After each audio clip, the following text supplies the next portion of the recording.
Hello! Boa noite, Roxy, tudo bem?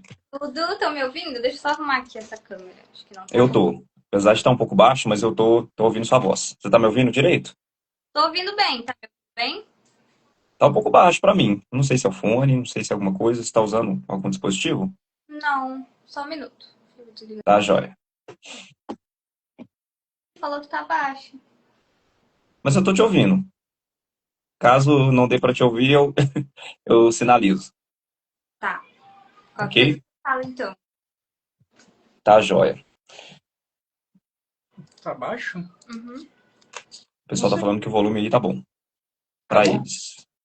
Acho que eu já sei, deixa eu ver um negócio aqui. Talvez seja o meu relógio que tá conectado. Teclado deixa fechado aqui. E qualquer barulho que você ouvir é as Pronto, crianças. agora eu tô ouvindo. Bom, mais uma vez, boa noite. Boa noite a todos que estão entrando aí na live também.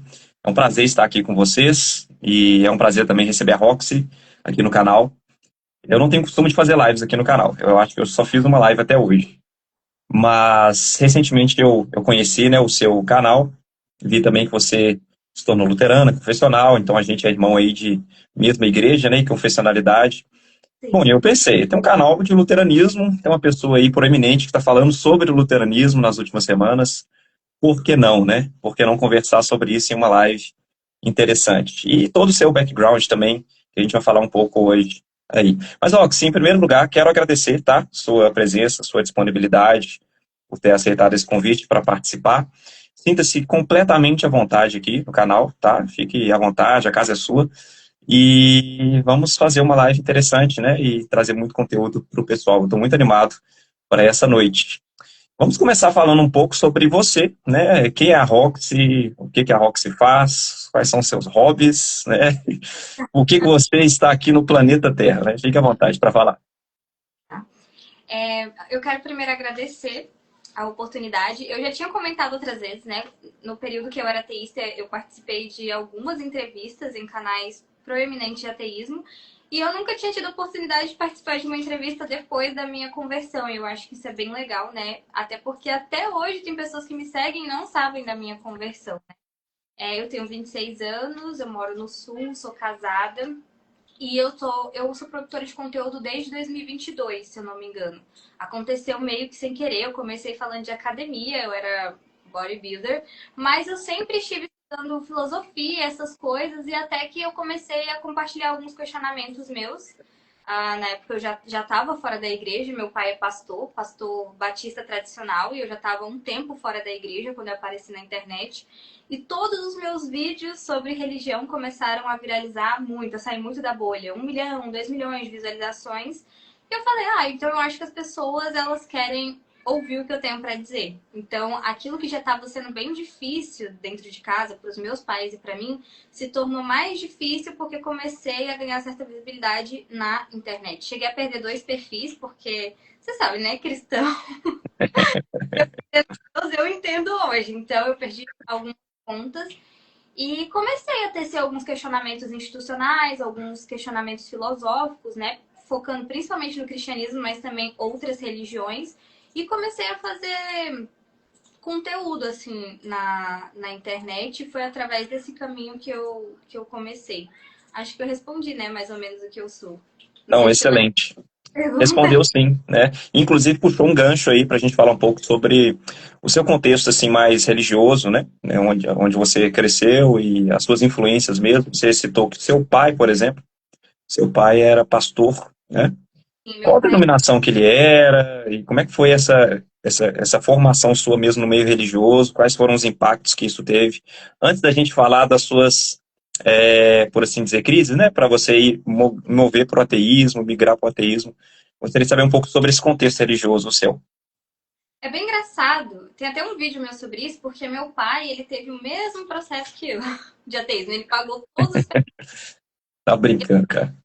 penso, sabe, de meu pai escrever um livro biográfico, contar a história dele e a minha. A gente é bem parecido com isso. Então, o meu pai teve um longo período afastado da igreja, uma história assim impossível de contar aqui, mas meu pai era punk, anarquista, ateu, antinatalista, e a minha mãe também. Eles vieram de um contexto nada cristão, assim. Tinha família cristã, mas eram bem desviados. Mas, depois de alguns processos e muita história, meu pai se converteu. Meu pai fazia parte de uma igreja underground, que a galera era bem cristã mesmo, mas tinha visual, surfista, skatista e tudo. Porque quando ele se converteu, ele estava muito inserido em um certo contexto religioso pentecostal, terno, gravata e tudo, e ele acreditava que só poderia ser cristão dessa maneira. Estudando, analisando algumas coisas, ele percebeu que poderia viver o cristianismo de certa maneira, e aí ficamos nessa igreja durante um tempo. Então, meu pai foi se desenvolvendo, estudando, fazendo teologia, saímos dessa denominação e acabamos sendo enviados. Meu pai foi consagrado a pastor antes, e acabamos sendo enviados como família pastoral para a igreja que ele é pastor até hoje, se chama IRC, né? Igreja Reformada da Candangolândia.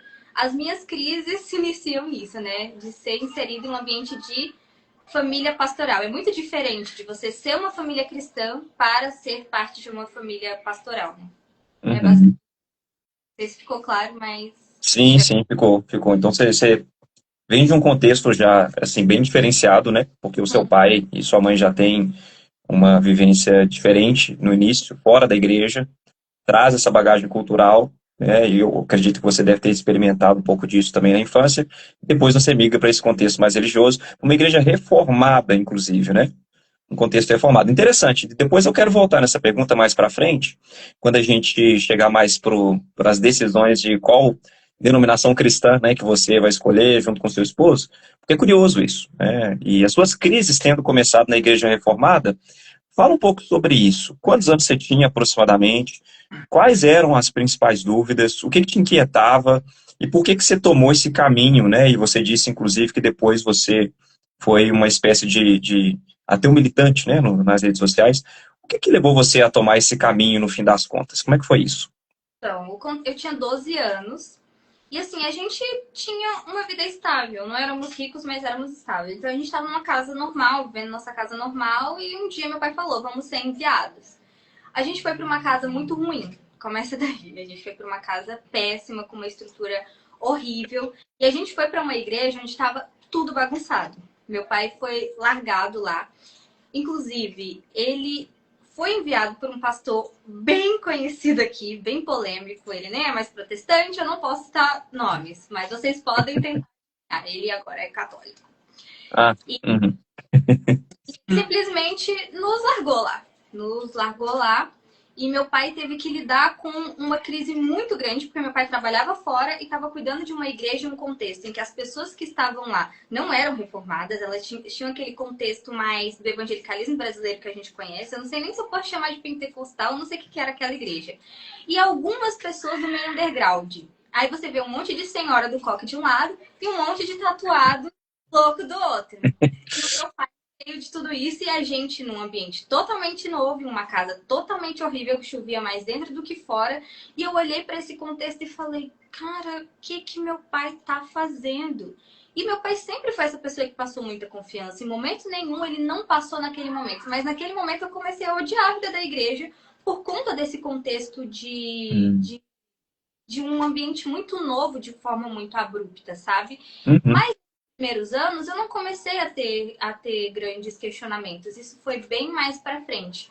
Mas eu penso que isso foi sendo plantado desde já, assim que a gente chegou com 12. Porque eu, na verdade, só saí da igreja quando eu tinha 18, 17. Uhum. Nesse longo período, eu fui arrematando algumas mágoas. Foi o contexto de ver meu pai estafado, sem ajuda. Foi o contexto de a gente se sentir abandonado por uma pessoa que a gente gostava muito. Era para ser temporário. Meu pai tá lá até hoje. Entendeu? Era para Meu ser, sei lá, Deus. 1 ano e 6 meses. Eu acho que os filhos de pastor, eles acabam vendo a parte mais feia da igreja. Eles vivenciam as coisas mais legais, as coisas mais bonitas que podem acontecer, mas também as coisas mais difíceis. E aí eu acho que no momento em que eu vi que eu tinha um pouco mais de independência, eu fui de uma vez, sabe? E aí Uhum. isso acontecer quando eu tinha 17 anos. E assim, Matheus, eu não posso te dizer, foi aquele episódio. Foi uma desconexão, foi um dia, da mesma forma que você vai ver que foi minha conversão quando eu chegar lá. Foi um dia que eu sentei, olhei pro lado e falei, isso aqui não faz mais sentido pra mim. Eu já estava lendo algumas coisas, porque eu tinha entrado na faculdade de Direito, mas eu não posso dizer que essas coisas tiveram tanto impacto, porque Uhum. estava em um estágio muito inicial de eu ter acesso a essas coisas. Pode sim ter influenciado, mas eu acho que foi mesmo porque eu parei de cuidar da minha vida espiritual, vi a minha família sobrecarregada, vi todas essas dificuldades nesse processo do meu pai tentar fazer a igreja amadurecer, de lidar com esse conflito de uma nova igreja. E tem questões monetárias também, né? A família pastoral, ela se torna dependente. Então, a igreja pediu para o meu pai se tornar integral, foi um pedido da igreja, mas em muitos momentos, deixando claro, né? Essas pessoas não existem mais. Hoje já é uma nova galera, mas nesse período era uma igreja que deixou faltar esses aspectos. Então, me faltou perceber a igreja como um lugar seguro, como um lugar de Uhum. naquela primeira remessa de pessoas muito imaturas e no meu pai iniciando a vida pastoral dele, né?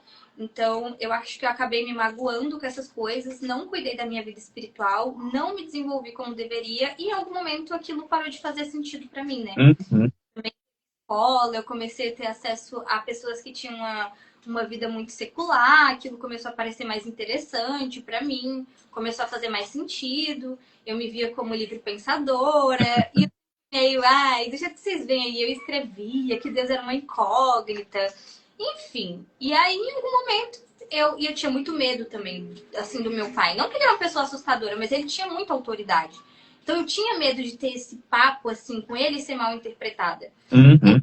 Deu na minha cabeça, adolescente besta, eu perdi o medo de absolutamente tudo. Eu perdi o fio da meada. Eu falei, eu não vou mais. Só tô te avisando. E é isso. Meu pai ficou enlouquecido, meu pai e minha mãe. Como assim? Não vou mais, não acredito mais em Deus, não quero. Isso aí Parou com 18 anos. 17. 17 e 17. 18. Então, assim, só te cortando um pouquinho, só para entender.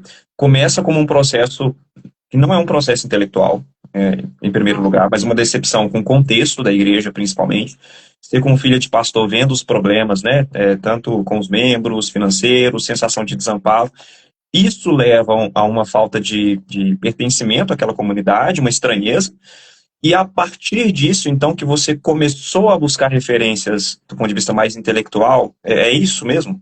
Isso. E aí, como eu já tava Entendi. na faculdade, eu falei, tá, cara, tudo que eu conheço é o cristianismo, então vamos ver o que, que tem mais. Aí eu comecei pelo básico, Nietzsche. Começo pelo mais. Ó, eu não sou nada nova, eu não tenho nenhuma novidade, eu sou super previsível. Aí comecei com Nietzsche, comecei com existencialismo, depois comecei com niilismo. Tive uma época e falei que é isso mesmo, nada faz sentido, não tô nem aí pra nada.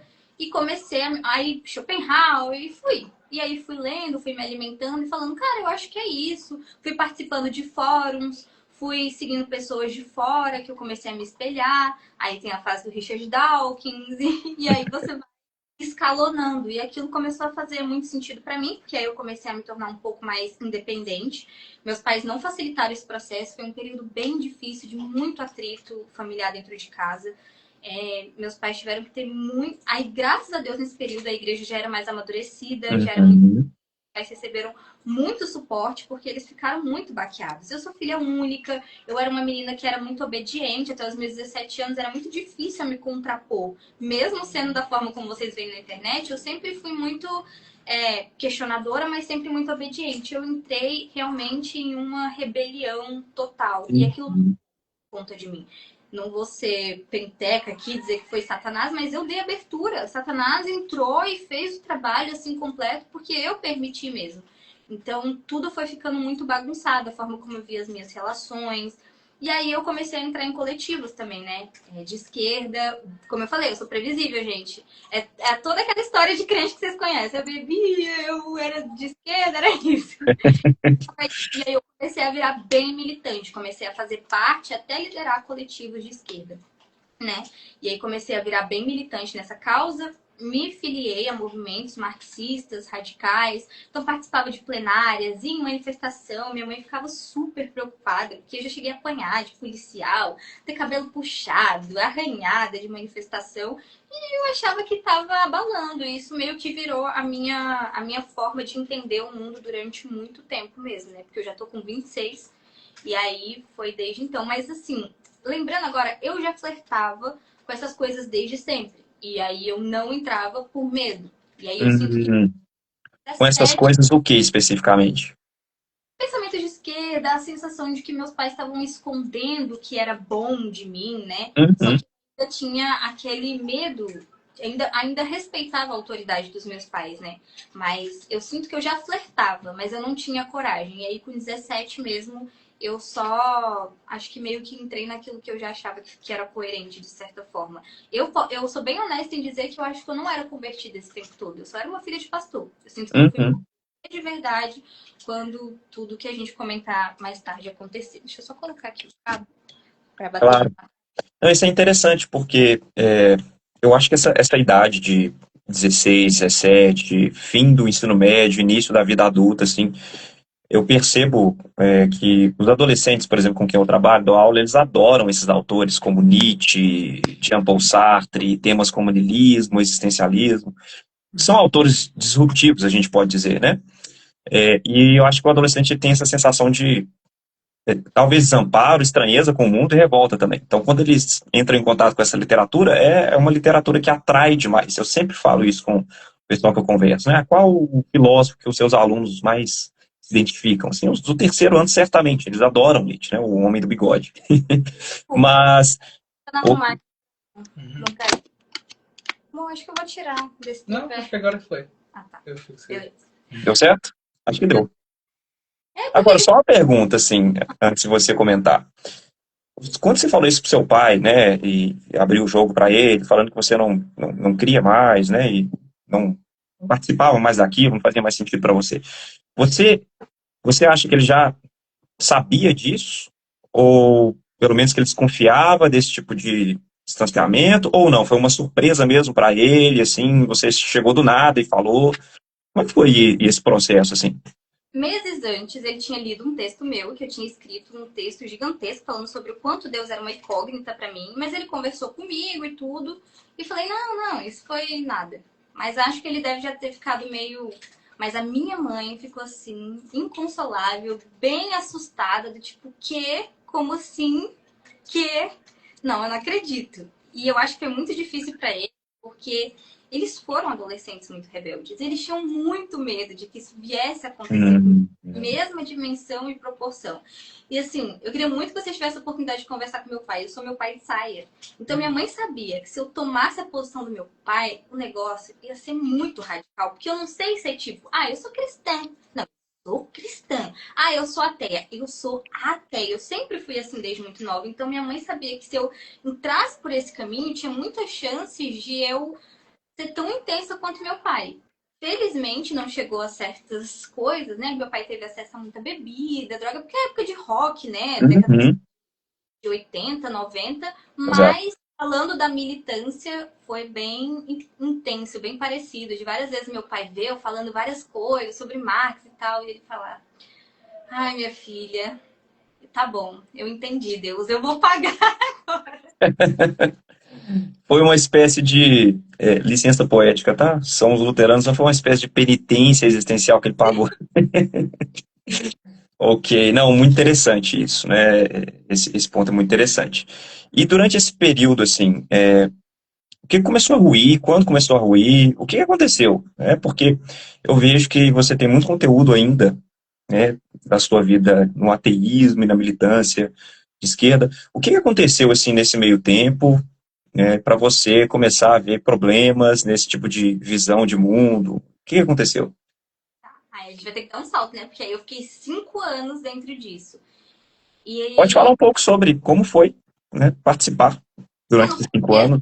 bem legal, participava de várias plenárias, vários coletivos. Eu sentia que agora eu fazia parte de algo bem maior do que eu. Eu estava livre das amarras religiosas. Eu posso dizer que o primeiro ano foi coisas que, inclusive, são úteis para mim até hoje, porque eu estudei muito, eu dedicava do meu tempo, eu dedicava até do meu dinheiro, né? E no meio de tudo isso veio a internet, né? Deixa eu ver se eu posso voltar, porque para a internet já deu um pulo bem grande. Enfim, foi, gente, muita briga. muito ambiente insalubre, que eu percebi, tinha coisas que eu percebi que não fazia sentido. Tinha muitos casos de cara que assediavam meninas e aquilo era cobertado. E eu olho pra hoje e falo, cara, não faz o mínimo sentido, porque se eu dizia que estava militando por isso, por que eu não era tão enfática? Porque eu queria fazer parte disso tudo.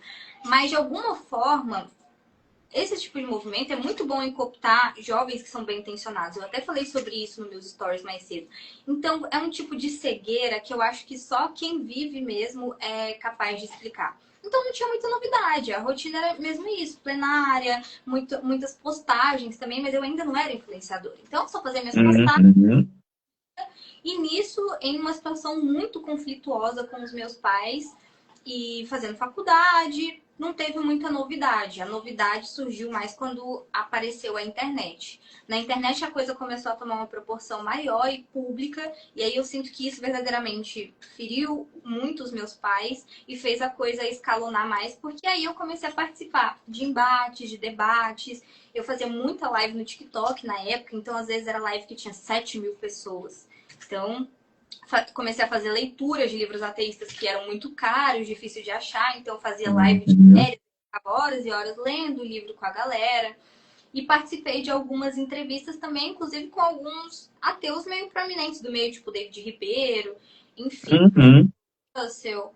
E aí eu senti, e nessa fase, eu já estava com 22 anos, o que eu tinha percebido? Que eu já tinha feito muita besteira, tipo, chegar tarde em casa, ir pra festa, né? E eu já não queria mais aquilo, já tinha amadurecido nesse aspecto. Então, a minha convivência com os meus pais se tornou melhor. E nesse meio tempo, eu fui morar só. Porque meu pai falou que não ia aceitar e tal. Eu falei, então tchau. Louca, doida. Enfim, mas depois de um tempo a gente conversou, meus pais falaram, olha, a gente quer que você estude, a gente vai tentar se respeitar, mas o meu pai é muito relutante, eu relutante também, mas de alguma forma eu voltei. Então eu voltei um pouco mais tranquila nesse aspecto de sair e tal, já não queria mais isso, mas mais intensa nos estudos, e aí eu já estava menos ingênua, já tinha mais conhecimento, já tinha argumentos melhores, e continuei nessa questão da internet. Então, eu não pisava na igreja, e é uma casa pastoral no mesmo lote da igreja, mas eu nem lembrava como era a igreja, para você ter noção de como foi essa desconexão de um lugar que eu nasci e vivi com tanta gente. Porque teve essas partes ruins, mas eu gosto de enfatizar, eu fiz amigos, teve coisas boas, pessoas que me viram crescer lá dentro. Então, quando eu saí, algumas dessas pessoas ficaram e sofreram muito e oraram muito por mim nesse processo, né? Nesse processo foram chegando pessoas novas que me conheceram, que se tornaram minhas amigas. E quando eu saí foi um baque muito grande para essas pessoas também, né? Porque eu só falei das partes ruins, minha mãe vai chamar minha atenção. É porque é o que eu lembrei de conexão, mas teve coisa boa. Eu fiz muitos, muitos mesmo nessa época da igreja. Muita gente da minha idade agora que já tá casado, tem filho também, né? Que era tão jovem quanto eu. Mas aí, voltando para a questão da internet, então eu comecei a produzir conteúdo e aí chegamos no aspecto do ateísmo. Porque o ateísmo ele era muito mais primordial para mim do que o marxismo, porque eu me tornei Uhum. porque me tornei ateísta e não o contrário. Uhum. Eu comecei a fazer um conteúdo sobre o quanto o ateísmo é enfaticamente ateu e que não faz sentido você ser religioso e cristão. E aí eu fui pegar o catecismo da Igreja Católica, eu fui dizer que você ser comunista era motivo automático de excomunhão e Uhum. que não tenha excomunhão normativa na Igreja Protestante por motivos epistemológicos, filosóficos, não faria sentido, porque o conteúdo marxista, ele vai falar que uma das finalidades é que a religião caia em desuso, ou seja, ela não é importante. Se você hoje é cristão e a pessoa te oferece a oportunidade de ser marxista, ela tem a intenção que em uma sociedade em que o marxismo foi aplicado com perfeição, que você abandone a sua religião, que ela caia em desuso. Portanto, você vai ter que fazer uma escolha em algum momento, ou quanto mais consciente, quanto mais racional, quanto mais você tiver a percepção aguçada da realidade, mais você vai se afastar da religião. E aí os comunistas ficaram loucos, falando, tipo, por que você tá falando? Por que você tá falando isso?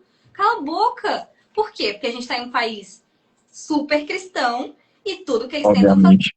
não, é super compatível, não tem nada a ver, nós não odiamos a religião. E aí eu percebi o jogo de mentira.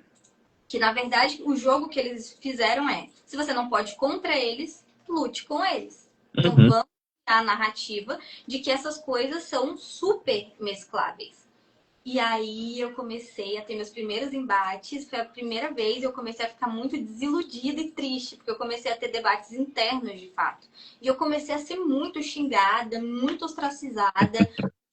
Você é elitista, você tá atrapalhando o movimento, cala a boca. E aí eu comecei a ficar, assim, muito triste, né, com isso. E eu falei, olha, eu não vou mentir para as pessoas. E aí começaram debates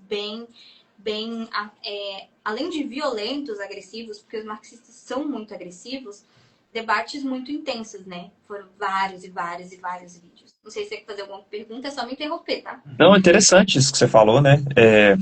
Eu acho, assim, que pelo menos as formas de religião que nós temos, as abraâmicas, por exemplo, qualquer outra forma de religião, é absolutamente compatível, né, com a teoria marxiana, na minha opinião, também.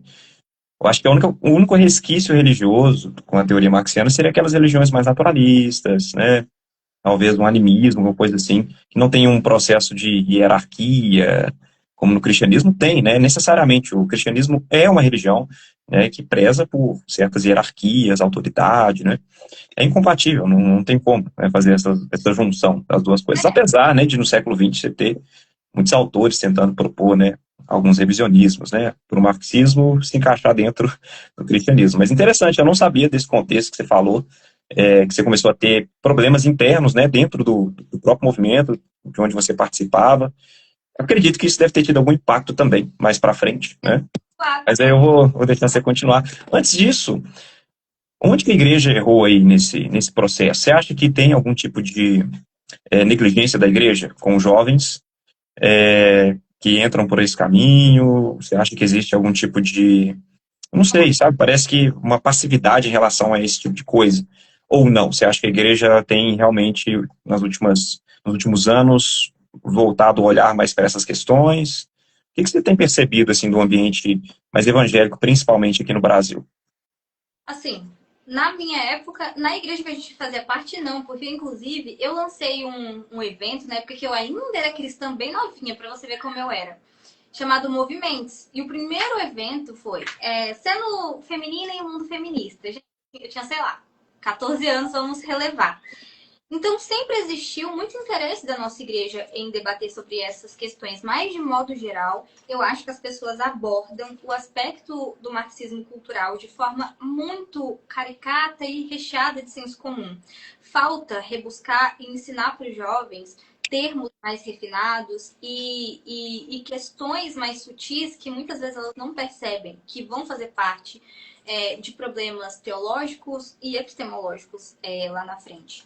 Eu acho que hoje existe um apelo muito político, mas pouco teológico para explicar onde existem essas discrepâncias de diferenças. E como os marxistas eles são muito engajados nisso, eles sempre estarão à nossa frente, porque enquanto a gente não tiver paciência ou saco para explicar, eles vão estar ao dispor de explicar e inventar toda uma construção de pensamento sem sentido, mas eles explicam tão bem e eles pegam um coração de uma pessoa tão ingênua e que quer tanto estar do lado de um lado certo para lutar por um mundo melhor, menos desigual. Quando você é jovem, aquilo faz todo sentido, sabe? Então a igreja, de modo geral, de todas as congregações, eu acho que deveriam se engajar para trazer isso de forma mais técnica mesmo, sabe? Fazer eventos específicos para ensinar isso. E não coisa de senso comum. Ah, é comunista, sim. Ah, é comunista, até homossexualidade, esses temas eu acho que deveriam ser melhor explicados. Não culpo, porque eu sei que é um pouco complicado, é um pouco difícil.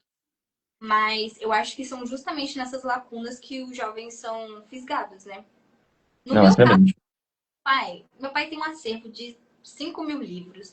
Meu pai já tinha me explicado 1 milhão de vezes, então eu sou indesculpável. Mas a maioria das pessoas não tem acesso a essas questões, então eu não culpo, sabe, os jovens que são fisgados por isso. Excelente, não, muito bom. Então, daí, desse processo, dessas tensões internas, o que aconteceu daí para frente? Onde que começou a erosão desse edifício, no final das contas? Nossa, muita coisa. Aí muita coisa começou a acontecer nesse período. Porque nesse período de extrema tensão, eu conheci o meu marido. Só que meu marido, ele é libertário. E aí, como as coisas estavam acontecendo ao mesmo tempo, na internet, como aparecem recortes, qual foi a leitura? Ela deixou de ser comunista por conta do namorado, que na época era namorado. Só que não tinha nada a ver. Porque a gente começou debatendo, pensando diferente, deixando claro que pensava diferente e relacionando assim. Só que aí como elas não os meus vídeos rebatendo e trazendo pontos. Porque assim, eu preferi ir pela lógica da religião, tipo assim, mas o marxismo diz isso e isso. Tá, mas o que a religião diz? Para alguém que tem uma religião, a religião deve ser supremacia numa escolha, tipo, o que Jesus Cristo fala sobre isso? O que a Bíblia Tá? fala sobre isso? Eu sou ateia, mas eu sei como uma pessoa religiosa pensa. Então não importa se o marxismo falasse, pode ser cristão e comunista, mas o que as religiões falam sobre isso? E aí elas ficaram sem respostas. Ficando sem respostas, criou-se a narrativa do mudou por causa de macho, mudou por causa de homem, porque começaram a perceber que eu estava me afastando. Quando eu anunciei oficialmente a minha desfiliação da esquerda, justamente porque eu comecei a perceber que eles queriam que eu mentisse para as pessoas, e eu comecei a fazer pensamentos que eram para ser uma coisa óbvia. Olha só, Matheus, eu comecei a pensar sobre o contexto de revolução pela primeira vez em 5 anos. O meu córtex pré-frontal estava ficando formado. Eu pensei, gente, numa revolução, o meu pai, ele é um pastor. Então, ele seria considerado inimigo daquilo que eu conheço. Eu teria a disposição de nem sei matar, mas ao menos de instigar medo ao meu pai? Tá, mas se não é o meu pai, é qualquer outra pessoa inocente, eu não teria. É um pensamento básico que qualquer pessoa que entra em um movimento revolucionário deveria ter, mas não é assim que eu fiz. Porque o adolescente, ele pensa, classe trabalhadora e não sei o quê. Ele floreia. Eles são muito bons em encher você de teoria para que você não pense na prática daquilo que você está se dispondo supostamente a viver. E pensando em várias coisas, eu falei, cara, isso aqui não faz muito sentido para mim. Talvez eu vou para um trabalhista, para outra coisa, mas eu acho que esquerda radical não é mais para mim. Eles querem que eu minta para as pessoas, isso não vai acontecer. Continuei batendo na tecla de que o ateísmo e o marxismo são totalmente compatíveis e a finalidade um do outro. E nisso, conheci o meu marido e essa narrativa foi ficando cada vez mais agressiva. Eu comecei a receber ameaças, xingamentos, comentários de todos os tipos que vocês conseguem pensar. E aí isso foi me afastando cada vez mais. Gente, eu me apaixonei, eu já não queria mais saber de nada. Também já tava de saco cheio dessa galera, assim, teve uma hora que eu desisti do debate. E aí a narrativa que ficou foi essa, de que eu mudei por conta do Henrique, mas na verdade foi um processo que já tinha acontecido há 4 meses antes da minha desfiliação. Inclusive tenho conversas de WhatsApp, conversando com colegas da época, uma era ateísta, o outro era trabalhista, que eu falei que já não estava mais fazendo muito sentido para mim. E aí eu comecei a perceber que eu estava direcionando muito tempo e energia e vida para isso, eu não tinha vivido a vida normal, porque nesse meio tempo eu não namorei direito, eu não saía direito dos meus amigos, era tudo militante. Era tudo coletivo, era tudo manifestação. Eu estava totalmente alienada e engolida por esse contexto de vida. Mas firmemente ateísta. Inclusive, participei de uma das maiores entrevistas de podcast que mais ficaram conhecidas nesse tempo. E eu bati firme nesse tema também, porque eu falei, eu jamais vou abrir mão do meu Qual que foi ateísmo. esse podcast? Ai, gente, eu esqueci. Não sei o que lá, café. Que é... Aham. Depois eu coloco. Acho que... O que que você falou nele? Hã? O que que você falou nesse podcast? Eu jamais o quê? Já, porque aí eu fui falar sobre ateísmo, fui falar sobre comunismo e fui falar sobre feminismo. Eu nunca fui muito... As feministas nunca gostaram muito de mim. Mas eu era progressista, mas eu não era muito abraçada pelo movimento, porque eu sempre tive dificuldade em ter certas perspectivas que elas tinham em relação aos homens. Porque tinha um pai bom, eu tinha referenciais masculinos muito bons, então muitas coisas que elas falavam eu até ficava, é isso aí, mas vai lá, eu não vou replicar o pensamento, sabe? E aí, nesse podcast, eu falei, né? Contei sobre o processo, falei do meu processo de desconexão com o cristianismo. E aí, inclusive, eu tava sendo separada para poder participar de uma entrevista que ia acontecer depois de um tempo, vocês vão entender o que vai acontecer nesse meio tempo, para fazer uma palestra sobre laicidade do Estado através de uma perspectiva jurídica, né, que fazia com todos que eu estudava. E eu estava muito firme no meu ateísmo. E eu só me interessei pelo meu marido porque ele também era agnóstico. Então, ele também era agnóstico, seu marido. Era agnóstico. A gente conheceu na internet debatendo sobre o que mesmo? Economia. Economia. Não é meu ponto forte. Meu ponto forte é teologia. Eu, obviamente, perdi. Aí, assim, era bem importante para mim não me relacionar com uma pessoa que não fosse religiosa, né? Então, quando a gente começou a se relacionar, era um relacionamento que não tinha nada que se alinhasse ou tivesse qualquer coisa com o cristianismo. A gente era Interessante. bem cético e bem crítico, né, a contextos religiosos.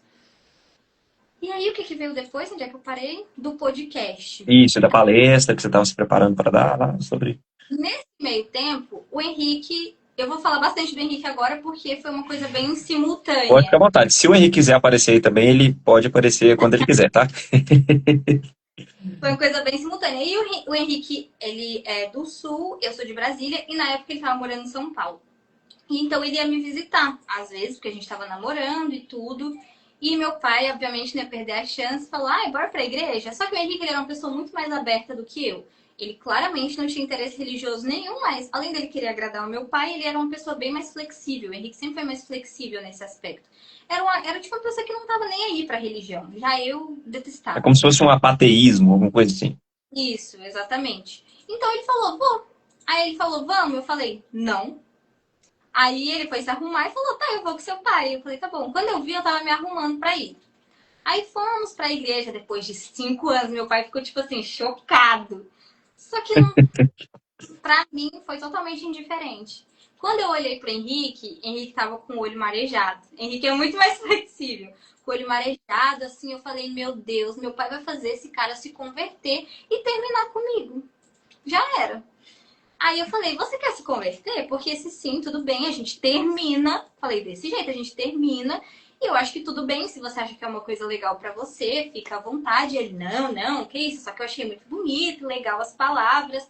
Só que o que acontecia? Quando ele ia me visitar, eu tinha que ir trabalhar, porque eu trabalhava em uma escola. Meu pai aproveitou esse tempo. E aí ele ficou lá uns 5 dias. Nesses 5 dias, a tarde toda, conversando, Bíblia, tentando. Só o Espírito Santo atuando ali. Esse cara, porque ele pode... Seu pai foi muito estratégico, cara. Sim. E nisso eu vi que o Henrique foi sendo muito mexido com essas questões. O Henrique tinha um comportamento bem específico, de um homem bem moderno, assim, de 50%, 50%, o meu papel e o seu papel não importa, quem quiser que faz, não tinha papéis estabelecidos de gênero, muitas questões que aí um dia você faz entrevista com ele. Boa. Eu ainda não sei tudo que eles conversaram nesses 5 dias, mas eu sei que o Henrique estava diferente. Mas não falou que estava convertido. Nisso, meu pai veio me contar um tempo depois que eles continuaram conversando, né? Depois que ele foi pra cidade dele. Mas pra mim tava tudo bem. Não, meu pai tentou convencer ele e não deu nada. Mas pra mim, eu não fui mexida de maneira nenhuma com aquilo. Eu não tava com saco pra isso. Tava super animada com a palestra que eu ia dar. Já focada e estudando. E aí passou, acho que aí, um mês e meio. Você quer conversar ou quer que eu conte sobre o ápice? Não, pode, tá bem interessante, assim. E é isso, nada mexido, tava tudo normal, fazendo meu conteúdo ateísta, tudo normal. Numa quarta-feira qualquer, eu tava no quarto e veio, parece até coisa de pentecostal, né, gente? Desculpa, mas foi assim. Do nada, numa quarta-feira qualquer, quando eu vi, eu tava ajoelhada, chorando. Eu ouvi vividamente Deus falando, acabou, você só vai até aqui. Acabou, Amanda. E meu nome é Roxana Amanda. Só quem me chama de Amanda é o meu pai e a minha mãe. Acabou. Você só vai até aqui. E eu tava sozinha em casa, não tinha acontecido nada, não tinha música, não tinha oração, não tinha nada. Foi do nada. Do nada mesmo. Hã? Do nada. Do nada. Meu Deus. E aí, eu fiquei lá, prostrada, chorando. Meu Deus, o que tá acontecendo comigo? Eu tô ficando louca. Aí muitas vezes eu tô ficando louca e vividamente, não, acabou. Acabou. E eu vi vividamente a seguinte coisa. Eu deixei isso acontecer para a sua humilhação e para a minha glorificação. E chorei durante horas lá sozinha. Quando meu pai chegou, meu Deus, o que aconteceu? Aí contei pra ele, falei, não sei explicar. Eu acho que eu tô ficando louca. Eu sei que você tá muito feliz, mas você precisa me ajudar porque eu tô ficando louca. Eu não quero saber se você tá feliz da minha conversão. Eu quero que você me ajude a entender. Eu acho que eu preciso de um psicólogo, de um psiquiatra. Ainda tava meio relutante com a ideia ali. Eu falei, aconteceu isso, isso e isso. E meu pai ficou assim, chocado. Ele falou, você tá de brincadeira, né? Você tá mentindo. Eu falei, é sério, eu não sei o que aconteceu. Eu acho que é isso. Eu acho que eu vou voltar. Eu acho que eu me converti. Eu acho que Deus falou comigo. Eu não sei. E Decidi. nesse tempo, sem nenhuma interlocução direta, assim, com o seu marido, na verdade, futuro marido, né, que seria, nada, assim, Você vai entender depois o quanto nada. meu Porque Deus, cara. ligou pro presbitério, porque ele também estava desnorteado, e ficou os 3 pastores me olhando o que aconteceu e eu não sei. Só. E aí eu comecei a pedir perdão.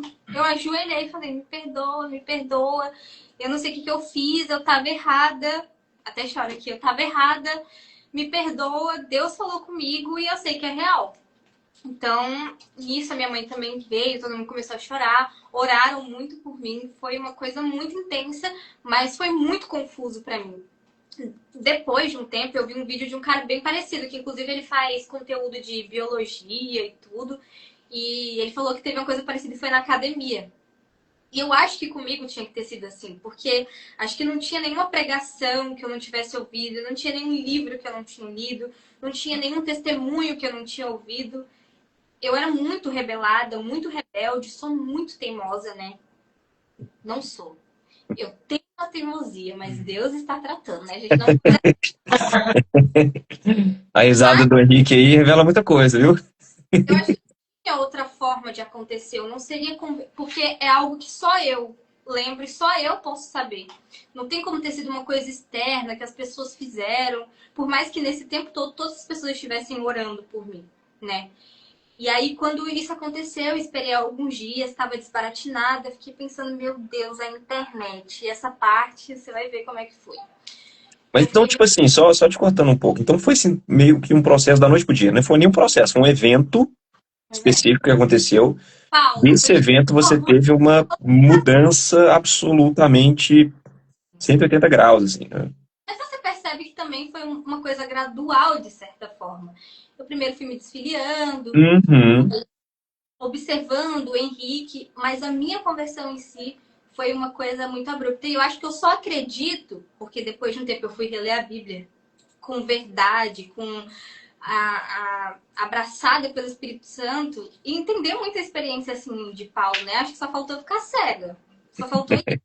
Foi uma coisa muito assim. Eu tento explicar para as pessoas, mas é impossível. E eu acho que é mais louco ainda porque eu fui convencida. Porque eu poderia ter passado pela experiência e ter resistido, mas era uma coisa que eu não Uhum. conseguia. E era isso que me deixava mais desbaratinada, porque eu não sei, de alguma forma eu estava convencida ali que era Deus, né? E aí, nisso, eu não sabia que o Henrique estava tendo certas conversas com meu pai. Essa história, eu acho essa parte bem bonita, assim. Porque aí eu falei, olha, eu vou ter que falar com o Henrique, eu acho que ele vai terminar comigo. Só que ele não estava falando que estava tendo aconselhamento com meu pai, com medo de eu terminar com ele. Nossa, cara. E aí eu liguei pra ele e falei assim, olha, se você quiser, louca, chorando, se você quiser terminar comigo, você pode me chamar de doida, de louca, mas eu não posso me relacionar em jogo desigual, eu não sei o que tá acontecendo comigo, mas eu acho que vou voltar a virar crente, e eu sei que é ridículo, pode terminar comigo e tudo bem. Aí ele falou assim, calma, eu também. Aí eu falei, não, você só tá querendo dizer isso pra não terminar com você, para de mentir. Eu vou saber se você só estivesse se convertendo por mim, para de ser mentiroso, não sei o que. Ele falou, não, é sério, eu tenho conversado com seu pai, tudo. E aí a gente começou, né, um longo processo, assim, de aconselhamento bíblico, de rever muita coisa no nosso relacionamento, de realmente pensar em casar, de viver a castidade, de estudar a Bíblia, de reestruturar a nossa forma de ver as Cara, coisas. E foi fantástico isso, cara. Eu imagino a sua surpresa quando você ouviu isso pelo telefone. um alívio, porque eu ainda falei pro meu pai assim, pai, ai que dramática. Eu falei assim, pai, ele vai terminar comigo. e eu vou ser celibatária pra todo sempre.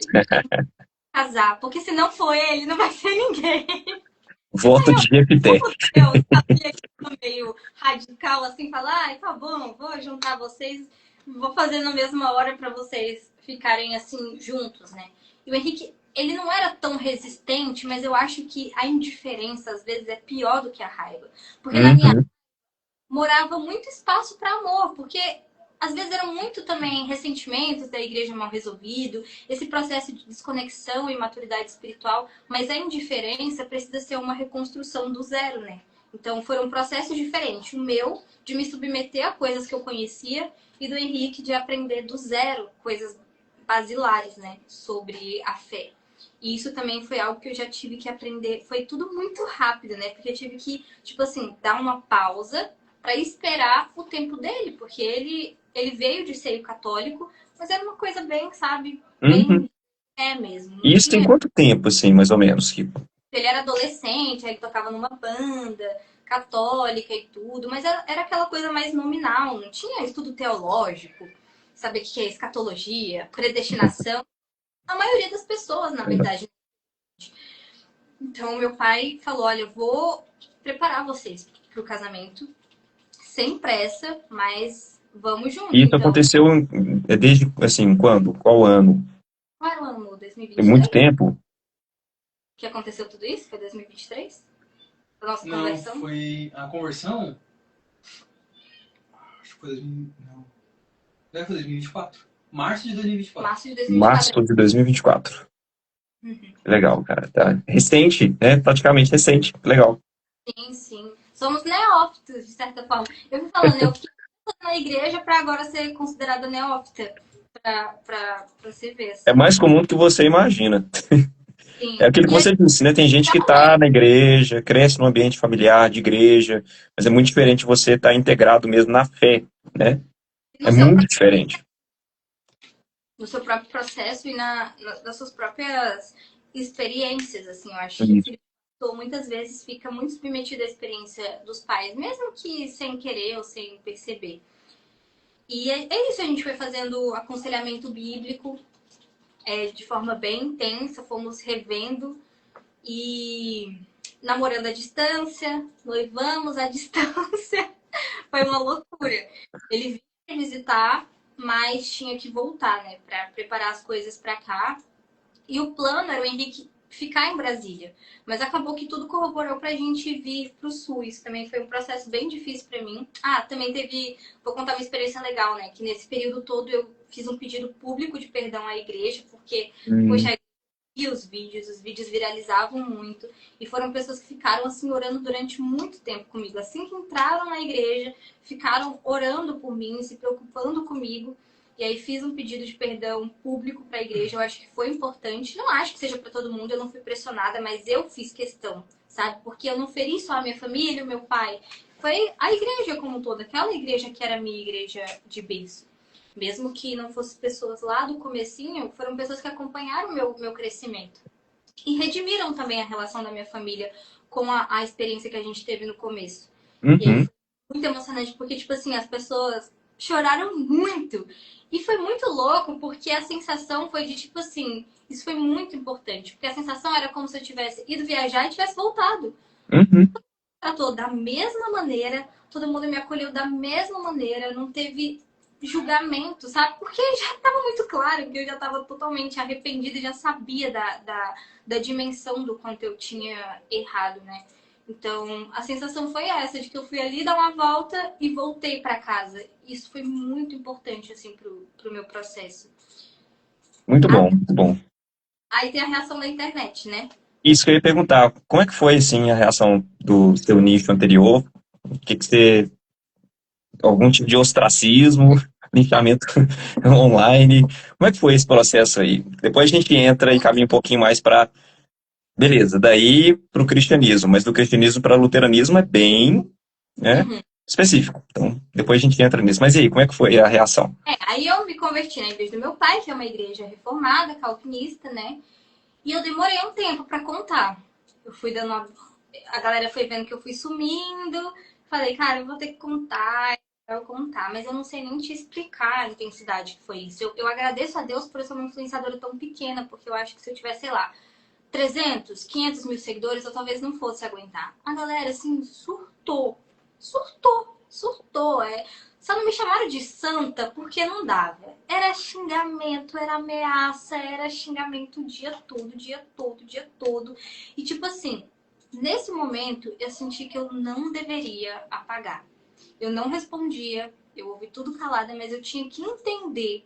Ah, mas você tá querendo se martirizar. Não, foi uma compreensão junto pastoral. Eu tinha que Uhum. entender do que eu tinha feito ali, porque foi uma coisa que eu demorei muito para me perdoar. Eu influenciei muitas pessoas a se tornarem ateístas. Da mesma dimensão que vocês estão vendo a abrangência do conteúdo do luteranismo, eu fiz com o ateísmo. E Uhum. isso não conseguia me perdoar. Então eu acho que o mínimo que eu podia fazer era ouvir a revolta dessas pessoas naquele momento e entender que o que eu tinha feito era muito sério, que a vida da igreja é muito sério, que o nome de Deus é muito sério, que você influenciar pessoas é muito sério, que há perdão, graças a Deus há perdão para esse pecado, mas que acho que se fosse um pouquinho assim não tinha, sabe? Mas fiquei ouvindo, lendo aquelas coisas. Obviamente, teve momentos que meu marido, que na época era meu namorado, teve que intervir. Foi muito choro, foi muito difícil pra mim, porque eu sou essa pessoa reativa. Teve pessoas Uhum. que passaram do limite de todas as maneiras, que distorceram tudo, que me xingaram, me ridicularizaram. E eu lidei com isso, sabe? Durante muitos meses. Eu acho que eu fiquei 6 meses, 7 meses, lidando, ouvindo, respondendo assim o básico, mais tentando mudar o nicho para responder o que fez eu mudar e tudo. Mas aí teve uma hora também que aí já. Não, aí Chega, chega. né? Aí tem outro vídeo que viralizou muito, que aí eu peguei um livro de Karl Marx, saí rasgando tudo, falei, ó, não devo nada a vocês, chega, vocês já falaram tudo que vocês tinham para falar, acabou, a partir daqui eu não vou mais tolerar, não devo nada a vocês, eu entrei sozinha para ir. E engraçado, essa reação veio muito mais do movimento marxista do que dos ateus, tá? Uhum. Isso é um ponto bem importante. Os ateus, Interessante isso. inclusive tem um ateu que ele não é muito conhecido, mas ele tem um dos livros brasileiros sobre ateísmo que eu acredito ser um dos mais importantes, que é o André Cassiano. E Uhum. eu tive muita vergonha, porque ainda hoje, mesmo sendo cristã, eu respeito muito ele academicamente. Eu falei, nossa, esse cara vai. Não, ele veio e falou: caraca, nossa, como que isso aconteceu? Interessante, boa sorte na sua trajetória. Então, tipo assim, também as pessoas mais respeitáveis academicamente foram aquelas que acharam interessante e Sim, curioso. interessante Mas mesmo. a massa foi. Mas aí Sempre, né? depois desse vídeo que eles perceberam que eu tinha voltado, né? Que eu já não tava mais na minha parte de redenção, deu uma sumida. E aí eu comecei na minha trajetória com conteúdo cristão, bem timidamente. Aí falava sobre a corte, que eu tinha começado a fazer, por que eu não beijava meu namorado, como é que foi, como é que tinha sido esse processo para mim. E muita gente começou a se interessar. Muita gente também que tinha se tornado ateísta, graças a Deus, começou a vir nesse caminho comigo. Tenho muitas seguidoras hoje que se tornaram ateístas e voltaram ao cristianismo por conta do meu conteúdo. Eu falei, você tem que parar de ser influenciável assim, mas graças a Deus terminou bem. E aí foi construindo meu conteúdo, o meu público foi se renovando, eu perdi, tipo assim, 2, 3, de blocos, né? Eu tô falando seguidores de uma vez. E aí fui reestruturando e refazendo o meu público, né? E Uhum. Outro conteúdo, tipo de público, né? sim, e aí esse público aos poucos foi chegando, mas foi bem aos poucos mesmo. Vez ou outra tinha muito hate, muita gente também que nesse período se aproveitou disso, né? Porque no Brasil não é muito comum a gente ver influenciadores de ateísmo. Tem um ou outro, mas não, Exato. eu tava no momento de crescimento ali. Então quando essas pessoas viram, elas começaram a caricaturar. Ah, ela virou threadwife, eu nunca vou fazer isso. Então eu acabava puxando os seguidores. Ah, mas tá. É uma coisa que acontece. E é isso, aí comecei a produzir conteúdo cristão, né? Já tinha um certo conhecimento, uma bagagem teológica por conta do meu pai. Meu pai é professor de teologia, é teólogo, então tudo ali eu já conhecia. Eu só Mas, tive que, mas nesse tempo você estava frequentando a igreja do seu pai, só para eu entender.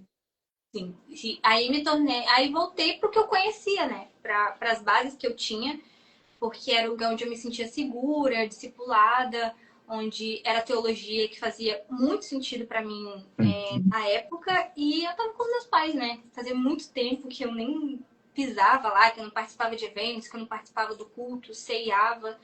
Então, eu acabei indo para lá e aí fiquei lá congregando.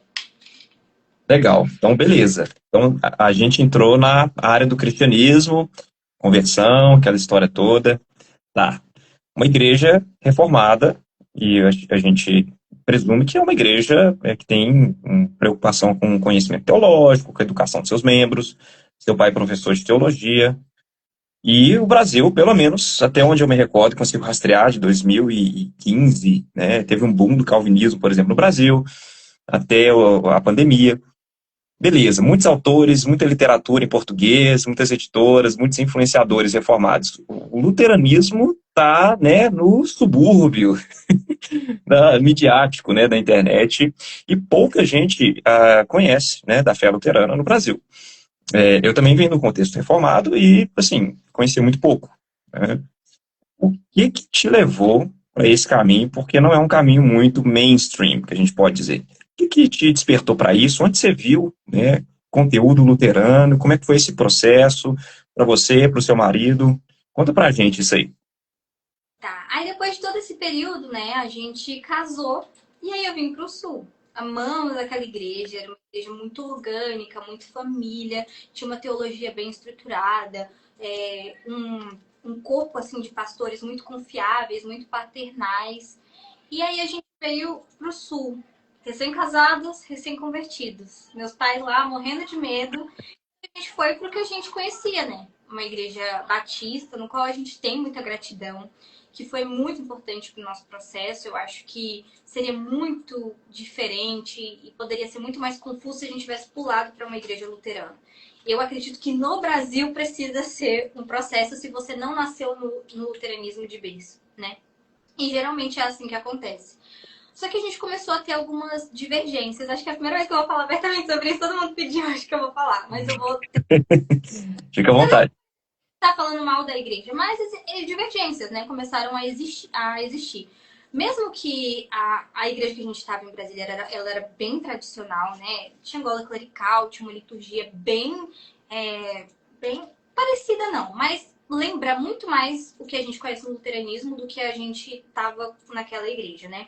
Então era uma igreja que era um pouco mais moderna, que tinha uma abordagem diferente daquilo que fazia sentido pra gente.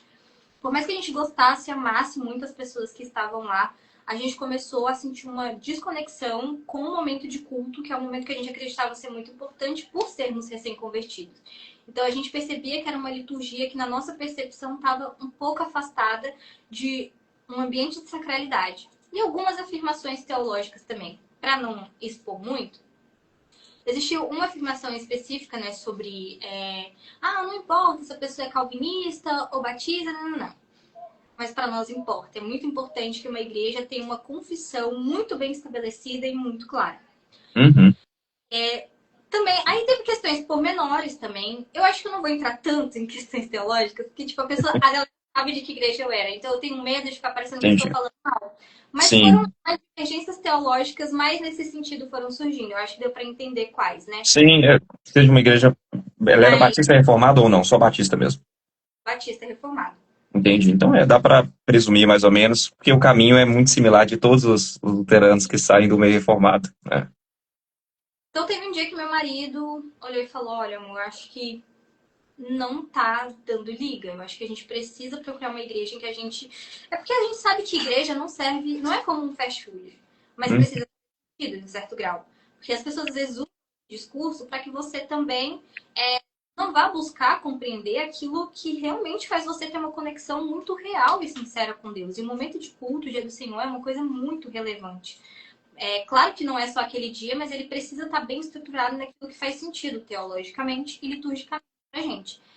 E inicialmente o principal motivo era a liturgia. A gente sentia que era hum, muito vazia, que era faltava, sabe, aquilo que a gente era acostumado lá na igreja em Brasília.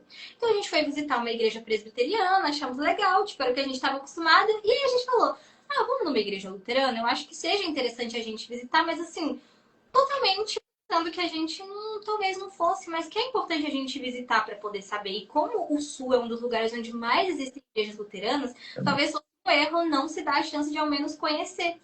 E nessa igreja, tinham amigos de pessoas da nossa igreja batista. Então a gente foi lá. IELB ou ISLB? Hã? IELB. IELB. Quando a gente foi, a gente ficou tipo assim, ó, olhando um pro outro. Só que assim, eu sempre tive curiosidade, eu sabia como funcionava a igreja luterana, não tão profundamente, mas eu gostava de tudo que eu via sobre o luteranismo. Mas eu tava em uma fase que eu tava com muito medo de ser essa cabeça norteadora da casa e me sobrepor, Henrique. Porque isso é muito difícil pra mim. Agora não, né? Mas eu sempre fui essa pessoa de tomar a frente e tudo. E eu tava em uma fase de entender o meu papel enquanto mulher, que não é de apagamento, mas de compreender o norteamento dele. Então, quando eu entrei no carro, eu fiquei calada. Ele ficou calado um tempo. Eu falei, meu Deus, o que ele vai falar? Porque eu amei. Mas eu tô com medo de falar e eu influenciar ele. E ele falou, posso falar? Eu falei, ai, acho que ele não curtiu. Ele falou, cara, eu amei.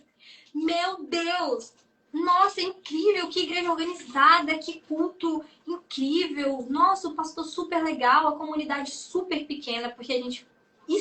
esse também foi um dos motivos.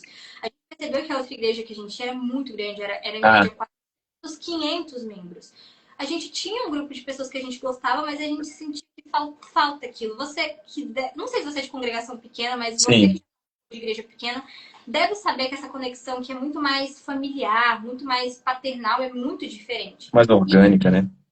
A forma como a gente foi acolhido, a forma como eles abraçaram a gente, a forma como eles ficaram felizes de ver a gente também, né? Porque é tudo de cabecinha branca. Então a gente falou, vamos dar uma chance, vamos conhecer. Eu falei, vamos, mas você sabe que tem diferenças teológicas, né? Ele falou, sei. Então vamos tentar, vamos conhecer. Eu falei, vamos. E a gente começou a visitar. Aí eu não sei se você conhece o Matheus Minato. Conheço sim. Tem muito conteúdo que aparece dele aí na Apologética Luterana também. Cara bem legal. Ele e a esposa dele são da nossa congregação. Então, coitado, Excelente, cara. todo final de culto era eu. Mas é aquilo. Mas é aquilo. Mas e isso? E aquilo? Não tá suficiente não. Vai lá na minha casa. Ele e a esposa dele aqui em casa, a gente conversou, mas aí eu já aproveitava. Não é conversa que eu quero, não. Eu quero perguntar. Não, mas o que vocês veem em relação ao batismo? Mas por que vocês veem dessa maneira? E a gente começou a tirar várias dúvidas. E aí a gente decidiu que a gente realmente iria congregar lá. Eu não vou mentir dizendo que a gente concordou com tudo de primeira. Pra gente foi importante entender o quê? Nós somos novos convertidos, vamos estar em uma igreja que a liturgia faz sentido. E a gente vai tentando entender a teologia nesse contexto. Se realmente a gente vê que não tem nada a ver, é isso. A gente não se filiou, a gente não fez confissão de fé, mas é melhor a gente estar aqui quanto isso do que lá. A gente teve essa compreensão. Até que a gente foi sendo convencido por algumas questões teológicas. Eu, por exemplo, fui brutalmente convencida sobre alguns aspectos do batismo quando eu olhei e quando eu... Isso que eu ia perguntar, quais foram assim, as principais resistências que vocês tiveram a questões teológicas específicas? Predestinação. Dupla predestinação. Assim, depois que eu li algumas coisas que o Lutero fala sobre predestinação, eu entendi melhor sobre os mistérios, né? Sobre quanto a igreja luterana, ela não é que ela descarta totalmente. Exato. Ela só prefere parar onde a Bíblia para. Em algum momento, eu vejo que a igreja calvinista faz isso. É de uma forma diferente. Talvez ele 2 degraus a mais. Mas de certo modo... Eu sempre falo isso. O sistema, ele não fecha mais para frente. A gente prefere parar um pouquinho mais para trás. Exatamente. E o batismo, né, infantil e predestinação. Acho que foram essas as questões assim que realmente eram problemas para nós. E a gente foi dando tempo ao tempo e perguntando, sempre enchendo o saco do Matheus, coitado. Ele foi, assim, os outros eram muito senhores de idade, então a gente conversava, mas não tinha essa liga, né? E aí nessa igreja só tem 5 jovens, que é eu, o Henrique, o Matheus. Meu Deus. E o Guilherme. Guilherme. Mas ela não congrega lá, né? Só o Guilherme. Ela é católica. São 5 jovens. Então a gente se juntou e foi muito legal esse processo, porque assim que a gente foi chegando, eles não foram nada resistentes. Deu pra perceber que eles estavam tipo assim, minha filha, a gente tava esperando você chegar pra fazer as coisas, então toma isso, toma aquilo, já dando várias demandas bem legais. A gente fez teatro de Natal, enfeitou a igreja e aí comprou as velas de procissão e colocou lá. Foi bem legal, assim, a gente se sentiu bem acolhido e eu comecei a perceber que a gente começou a ter uma disciplina, uma perspectiva sobre a fé muito mais disciplinada depois que a gente começou a viver a fé luterana. Isso foi muito importante para mim porque eu sempre fui disciplinada, mas não da forma como a Uhum. ensinou a ser. Eu sou uma pessoa que eu gosto disso, sabe? Eu tenho que me apegar. E ainda que eu tivesse as confissões de Westminster, inclusive eles confessavam lá na igreja de Brasília, a gente já estava afastada de Brasília, já era outra realidade. Então eu não podia me basear no que era. A gente já tinha trocado de igreja e na que a gente estava aqui no Sul já não tinha certas perspectivas e certas aberturas. Então a gente se desprendeu de Brasília, a gente teve que esquecer e entender que agora também era o momento da gente viver a nossa individualidade e independência espiritual. Porque, não vou negar, a gente tinha medo. Como novos convertidos, de estar tomando uma decisão impulsiva e de estar mais tão pastoreado, acobertado pelo meu pai, né? E também o medo de decepcionar e tudo. Não foi isso que aconteceu. Você deve ter visto, né, um vídeo que eu contei a experiência. Ele obviamente não queria que isso acontecesse, mas ele aceitou super bem. Ele sempre falou que as igrejas luteranas eram irmãs. Eu não sei se a igreja luterana vê exatamente dessa forma, mas ele, como batista reformado, vê dessa maneira. Sempre viu com bons olhos. Inclusive já foi convidado para ser pastor de uma igreja luterana, mas ele falou, não, eu sou mesmo. Veja, você falou um pouco das existências. E qual que foi o brilho? Assim, o que você viu na igreja luterana que para você se tornou de suma importância, a ponto de você falar, não, eu quero realmente fazer uma profissão de fé, eu quero participar dessa comunidade, dessa tradição. O que foi assim, o que mais te atraiu no final das contas? A teologia é muito importante, eu acho que ela é algo inegável. Eu acho que a humildade teológica, tipo assim, com os calvinistas, eu sinto que eu aprendi algo que eu nunca vou desaprender. Ser firme nas minhas colocações, ser convicta, ser persistente na defesa do evangelho, apologética. O que eu sinto que eu mais aprendi na igreja luterana e tenho aprendido é a humildade. Que eu sinto que casou muito bem com aquilo que a gente precisava. Porque se você não sabe, meu marido também debate na internet. Não sabia. Ele é economista, mas ele acaba falando de temas que às vezes entram muito em consonância com teologia, com política e outros aspectos. E a gente sempre teve esse ímpeto, né? E eu sinto que a igreja luterana ensinou a gente a entrar em um aspecto de humildade e de uma compreensão mais aprofundada da nossa relação amorosa com Cristo. Então, eu estava conversando com o Mateus e ele fala que ele vê a mesma coisa, que no calvinismo eu fui lembrada de uma forma inesquecível sobre a justiça de Deus, sobre a firmeza de um pai que não é senil, e no luteranismo eu tenho me lembrado de um Deus amoroso e perdoador. E não é que essas duas coisas não existam em ambos.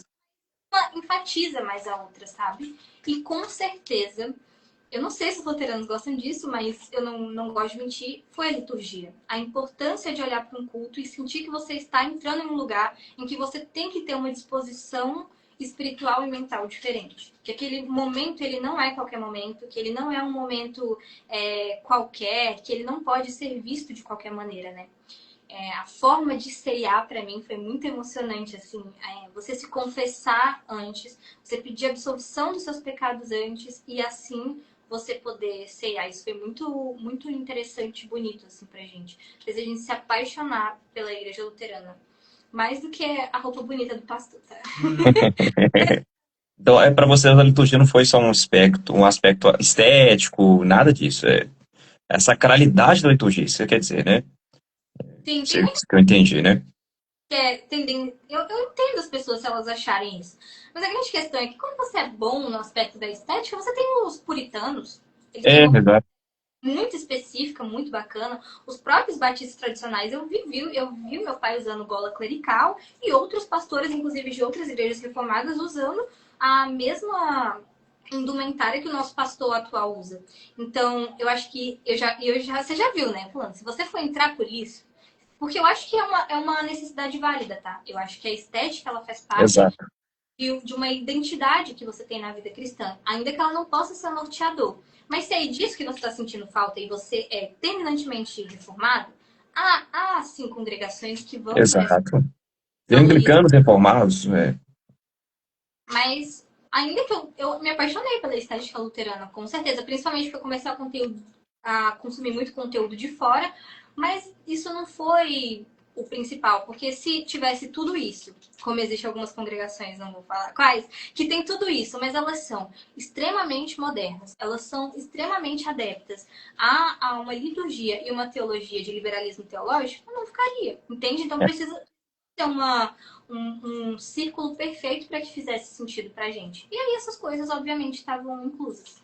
É E a até gente curioso isso, porque assim, a gente vê a ascensão, por exemplo, de algumas igrejas liberais no contexto europeu. É curioso. Quanto mais elas vão para o liberalismo, parece que mais elas tentam apreciar alguma espécie de estética tradicional. Né? Parece uma capa de piedade mesmo, né? Uma cortina de fumaça. É interessante isso. Então, assim, se fosse mera estética, você poderia ir para outra congregação, inclusive luterana. Né? No Brasil tem outras congregações luteranas que têm estética, né? Mas não necessariamente satisfaz do ponto de vista teológico, né? Sim, e meu pai conhece muita gente por todo o Brasil, assim. Então, eu mesma faço faculdade em uma faculdade que o cara é puritano, daqueles mesmo. Tudo bem que ele anda de terno, mas as igrejas em si têm uma estética muito bonita. Muito legal mesmo.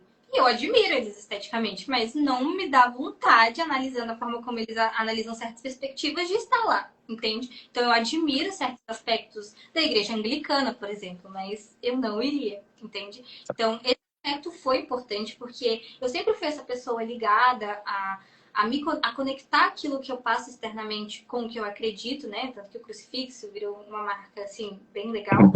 Mas, sei lá, eu já usava isso aqui quando eu era calvinista, entende? Então, não é o principal, não. De forma nenhuma. Acho que foi esse conjunto mesmo. Tanto que a gente fez questão de ir para a IELB, justamente porque ao pesquisar e ao perguntar para o Matheus como funcionava essa diferenciação, a gente entendeu que não dava para a gente ir para qualquer igreja luterana. E eu acho que só da gente ter esse fio mostra muito bem, né, qual era a nossa real intenção em relação a essa mudança de congregação. Excelente, excelente, muito bom. E para a gente caminhar para o final, como tem sido depois da profissão de fé, sua relação mesmo com Deus, o que que mudou, né? E o que que você recomenda também para as pessoas que ainda não conhecem o luteranismo, o que que você pode falar da igreja para elas, né? O que que você diria da igreja para elas? Depois da nossa confissão de fé foi assim, muito importante.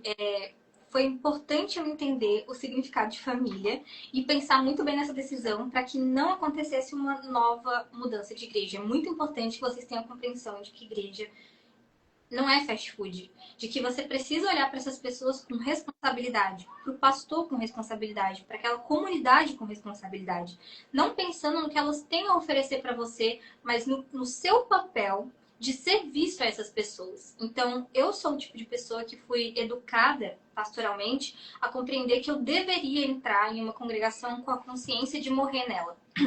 A gente sabe que nem sempre é possível. Há divergências, às vezes a igreja acaba, enfim, essas coisas vêm acontecer. Mas para o grau de seriedade, essa deveria ser a nossa consciência, de você construir com aquele povo uma relação de família. Então, quando a gente teve que mudar de igreja, foi muito triste pra gente. A gente quis mesmo ter essa mudança de congregação para na próxima que a gente entrasse com a consciência de serviço e de responsabilidade. Então tem sido muito bom. O nosso pastor, ele já é de idade, mas ele é muito inteligente, ele é alemão, bem caricato mesmo. No sul alemão, numa igreja luterana. Totalmente Ele, previsível.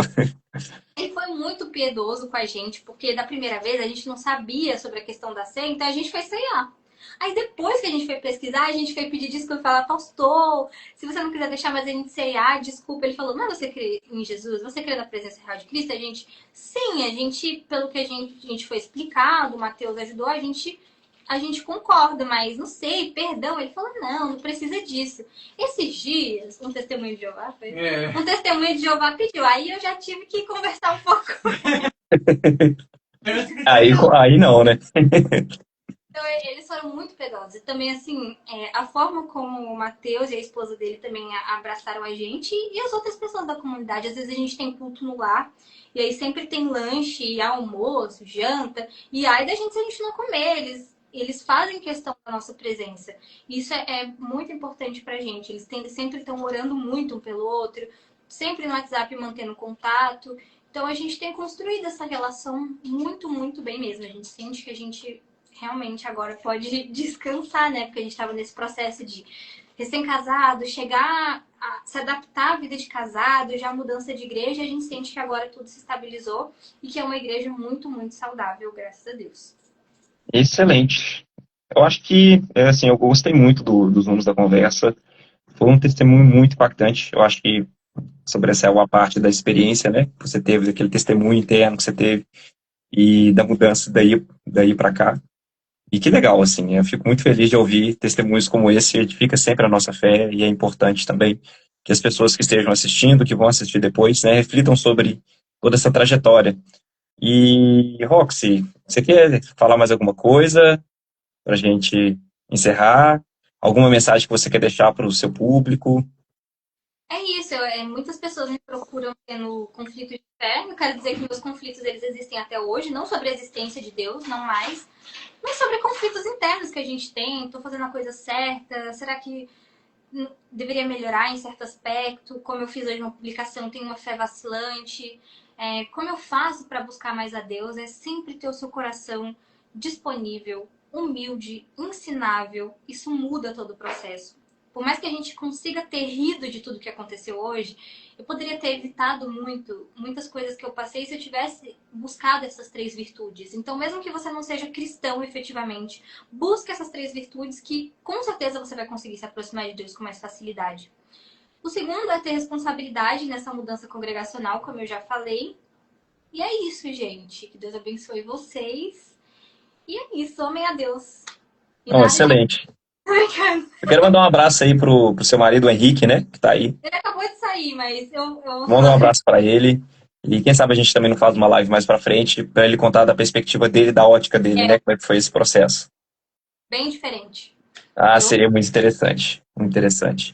Bom, gente, então, antes de tudo, agradecer a Roxy, muito obrigado, tá? Pelo seu tempo aí valioso. Foi muito boa a experiência e espero que também tenha sido prazeroso para você estar aqui no canal. Fica à vontade para voltar outras vezes também. Fui muito edificado aí pela sua fala, pela sua vida, e tenho certeza também que quem participou e quem vai ver posteriormente também vai ser edificado, né?